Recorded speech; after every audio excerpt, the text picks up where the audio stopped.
Sage Wanderer here, and welcome to the end of the world as we know it, and I feel fine. This is your World War III update. You know, I haven't done one of these videos in a good while because not much has happened that's noteworthy in the war in Ukraine since the invasion of Kursk. It's been a fight of attrition, a battle back and forth. A lot of lives have been lost, but little ground has moved in either direction until this past week. We got some noteworthy headlines on the war in Ukraine this week. But before we get started on that, I want to encourage all of you to support this channel. Give this video a thumbs up, check your subscription, and share this video and make a comment after you watch the video. Watch the video, then comment. And also, I want to encourage you to support this channel financially. I'm funded by viewers like you. If you enjoy these videos, if you learn something from them, if you are inspired, if you are informed or just entertained, please drop a donation through the links in the description below. This channel is funded by small donors, so no donation is too small. I, in fact, received a 1 penny donation once, but I think he was trying to send me a message. But once again, no donation is too small. So please support the channel. So what's going on in Ukraine? Well, unless you've been hiding under a rock somewhere, we have some missile warfare going back and forth between Ukraine and Russia. So the Ukraine has been asking repeatedly for permission to use an ATACMS missile system, a intermediate range ballistic missile, a hypersonic missile, that we have equipped them with. They've been asked to use that to strike targets deep inside of Russia. And that's exactly what happened this week. They fired 6 of these ATACMS missiles from Ukraine into Russia proper. And several of them were shot down, according to Russian officials, and some made it through to their targets. These hypersonic American-made missiles travel at roughly 2,000 to 2,400 miles per hour. That's fast, and you know, it's the cream of the crop. It's the good stuff. That's the premium weapon system that we offered the Ukrainians. And Biden, or whoever's pulling his strings, finally acquiesced to the Ukrainians and gave them permission this past week to fire that missile system deep inside of Russia, and they did.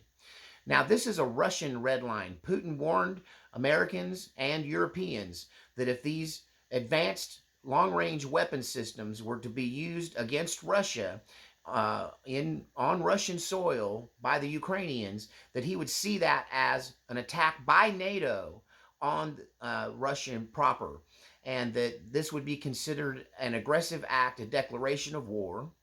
And he followed this action up with a lot of rhetoric, where he's saber rattling, and he was telling us that they've crossed the nuclear line. He even changed the nuclear doctrine to make it possible now to retaliate against these kind of attacks into Russia, to retaliate against not just not just Ukraine rather, but also NATO countries that facilitate the operation of these devices or other military bases.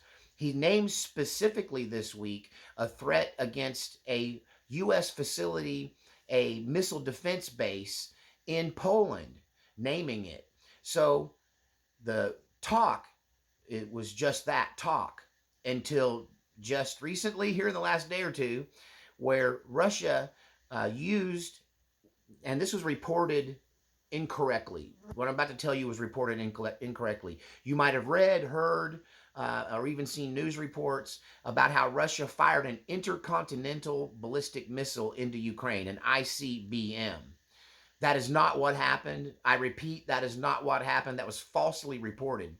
And it's because they were grasping for straws. They were trying to figure out what weapon was used. And the only kind of weapon that they've seen that has the capabilities that this weapon that was fired against Ukraine, the only kind of weapon like that we knew of was an ICBM, right? But this was not an ICBM. It's come out now and been clarified, not just by Russia, but by Pentagon officials, that this was a new, never before seen experimental missile system that Putin called this strike against Ukraine a test of this missile system. What was it? Okay, well, the Russian name is hard to pronounce, but in Russia, this missile system means hazelnut tree. So we're just going to call this the hazelnut bomb or the hazelnut missile. So this hazelnut missile travels at Mach 11. Okay, so there's hypersonic and then there's hypersonic. So the missiles, the ATACMS missiles used against Russia travel rather at around 2,400 miles per hour. That's Mach 3, basically. Mach 11? Mach 11? Now that's a hypersonic missile. According to all of the resources that I've tapped into, any missile traveling at Mach 11 or more than 8,000 miles per hour is impossible to defend against. And this intermediate range ballistic missile, an IRBM, not an ICBM. An ICBM is a long range missile that goes into space and deploys its warheads from space, from low orbit. The IRBMs, intermediate range ballistic missiles, have a shorter range and they tend to stay lower in the atmosphere. And so this missile they fired, this hazelnut missile that Russia has tested out in this Ukrainian battlefield, has a range of about 3,000 miles, meaning they can use this weapon system to hit anywhere in Europe. That no place in Europe is outside the range of this hazelnut missile. And this hazelnut missile is traveling at 8,000 miles per hour. And not only that, it carries multiple warhead that is capable of delivering up to 6 programmable and self-targeting warheads. So one missile can strike 6 different locations, each location precision guided. And now, the missile they used was not a nuclear missile, only because it had a conventional warhead. The hazelnut missile is, in fact, an intermediate range nuclear device. It just wasn't loaded with nuclear warheads at this time.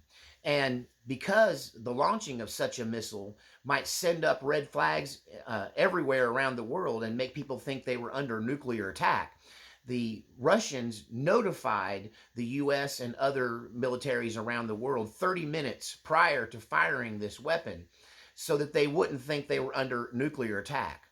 And so this missile flying at 8,000 miles per hour delivered 6 warheads. You can see it in the video that the warheads themselves, the programmable warheads, are coming in so fast from this missile that the photography device, the camera, couldn't capture its motion. It just looked like rods of light striking the ground, 6 of them in a row consecutively.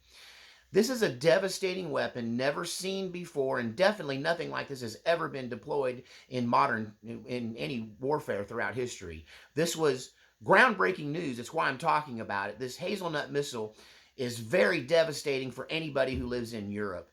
That this missile with 6 programmable, targetable warheads traveling at 8,000 miles per hour, there's nothing that can defend against it. There's no time to evacuate. There is no time to give a warning that if they were to shoot any of these into Europe, it would simply be the end of Europe. Now, of course, we would strike back with our defenses. We would strike back under the NATO alliance and the the mutual preservation portion of that agreement, that we would then retaliate against them. But I really fear that Russia's missile technology is so far ahead of what we have that we have lost any ability to reliably retaliate. The best retaliation we have are submarines. But I'm also aware of technology that can be used to negate or even eliminate the ability for nuclear submarines to surface. That they have these tsunami weapons, these deep water destruction drones that sit there and wait. They have the ability to minimize our retaliatory ability through submarine use.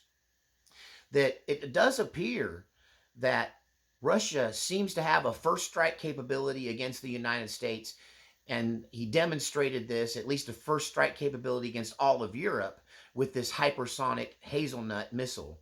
This thing is very scary, right? And he used it as a threat. He could have used a different missile system to strike and retaliate, something more on the level of the ATACMS, but he wanted to show the best of what they have as a threat to all of Europe. And he followed this through, Putin did, with a barrage of threats, basically telling the world that they've altered the nuclear response doctrine in Russia to allow the striking of countries who are nuclear powered, or nuclear armed countries who are working with proxy non-nuclear states. That because they're a nuclear power, the United States and NATO, and they're helping Ukraine, a non-nuclear power, to fight Russia, that this is just seen as a proxy war, and they've taken out the middleman, the net result being that Russia has now justified the use of nuclear weapons against NATO countries and direct attacks against NATO countries because of their involvement in Ukraine and the use of these weapon systems against Russia. So the hazelnut missile is shaking the military world, and especially those living in Europe. He's unveiled a weapon that's impossible to defend against, it's impossible to flee from. And he's basically showed them how he could destroy Europe in one day and no one could stop him. And the best that we could do was shoot him back, right? But that wouldn't bring Europe back. And there's a lot of ways that they have to defend against our, I mean, it's just going to be a mess if it goes down like that, right? Nuclear war is not really survivable. Nobody's really talking about nuclear winter. If this happens, the northern hemisphere will become uninhabitable because of nuclear winter, and the only place where human life might survive is South America and Australia. So unless we want to destroy the best half of the world, I suggest they step back from the edge, my friend. Step back from the edge, my friend. Because we are on the edge of mass destruction here. And I am very impressed by the hazelnut missile. It's something that we do not appear to have or have any capabilities of defending against. We have capabilities to defend against ICBMs that go into low orbit, but we do not have the ability to defend against these crazy. We have to figure out a new way to describe them, because hypersonic, that's 2,000 miles an hour, and this thing traveling at over 8,000 miles an hour is unstoppable. And yeah, so they flex the appropriate muscle here, but of course, the deep state's not listening. The warmongers and the military-industrial complex doesn't believe Putin when he threatens us.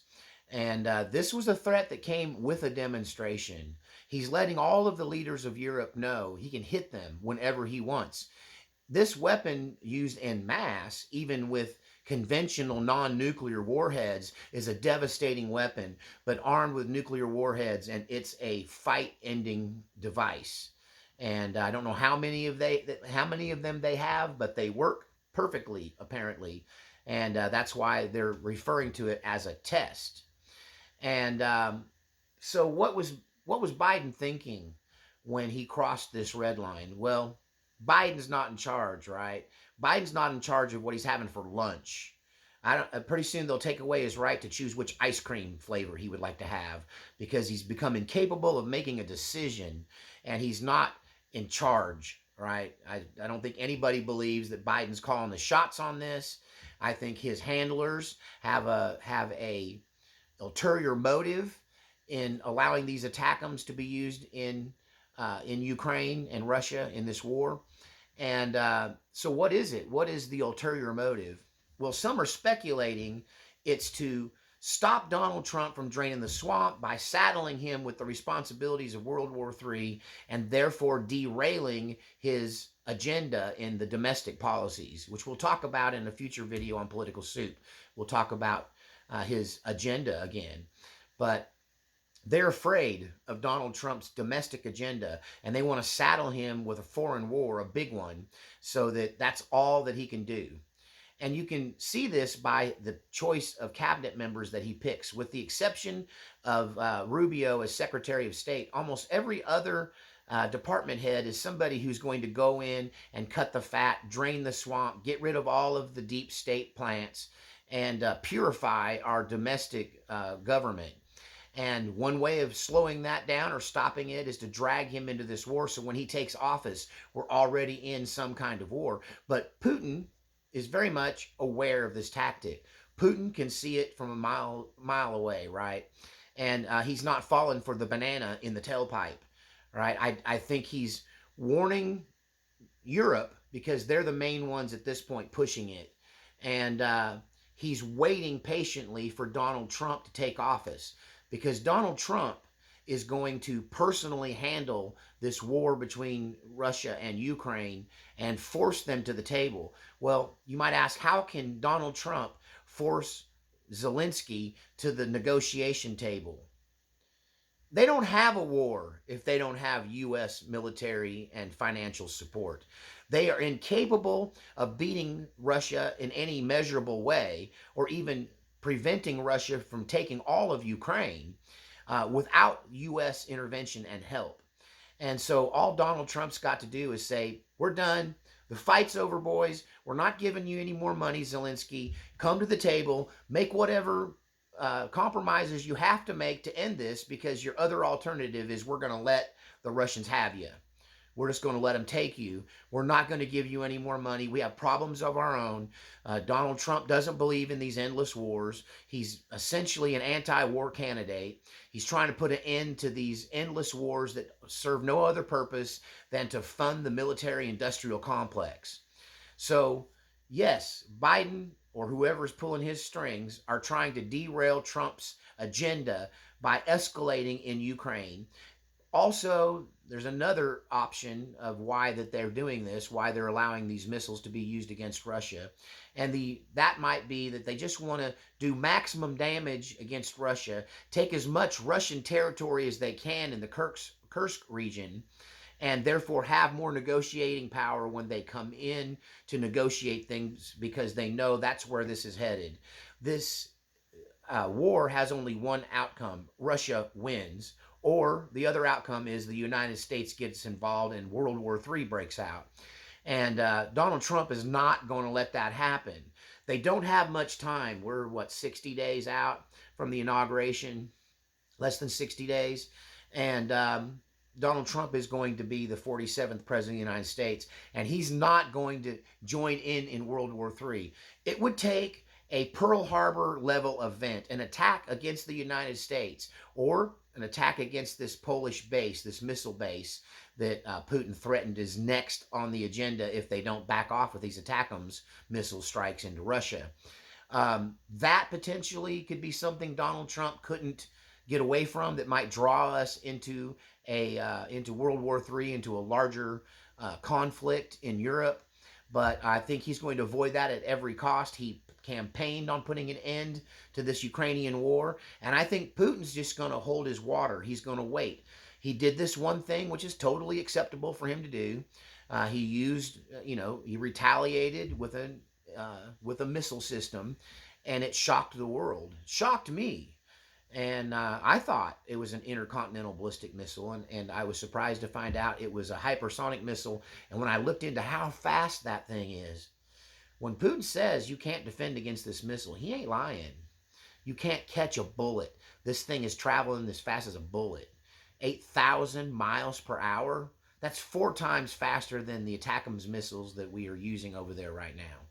So this could escalate. And I'm here to tell you, if Donald Trump hadn't won the election, we would already be heavily involved in World War III. We would be on the verge of mutual nuclear destruction, because the Biden administration and the Pentagon and the people pulling strings in the State Department do not believe Putin's threats. They don't believe when he says, I'm going to nuke America if you don't stop it. And I think that's foolish. I think that's very foolish.